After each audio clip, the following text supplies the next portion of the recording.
ulevi, wa wizi, Boko Haram na Al-Shabaab. Anataka kuue. Bwana asifiwe. Amen. Lakini mpango wa Mungu ni mpango mzuri.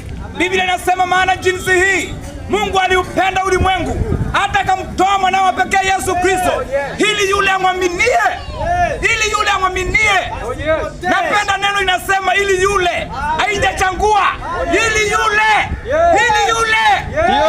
awe ni mganga wa kienyeji, awe ni mfunga majini, awe ni mchawi, awe ni Illuminati, awe ni Freemason, yule atakayeamini ya kwamba Yesu Kristo alikufa na akazikwa, akakaa kaburini siku ya kwanza, ya pili na ya tatu akafufuka.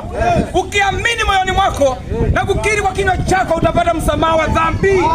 Haleluya. Amen. Kwa hivyo wewe unayenisikiliza huko, Yesu anakupenda. Unaweza peana maisha yako kwa Yesu Kristo akakuokoa hata jioni ya leo, mchana wa leo. Bwana asifiwe. Amen. Basi ningependa kuomba na mtu mahali anasema ninamhitaji huyu Yesu Kristo. Mimi niliokoka nikiwa kijana, na bangi ilikuwa inafutwa kwa nyumba nilikuwa naishi nikiwa kijana. Bangi ilikuwa inafutwa.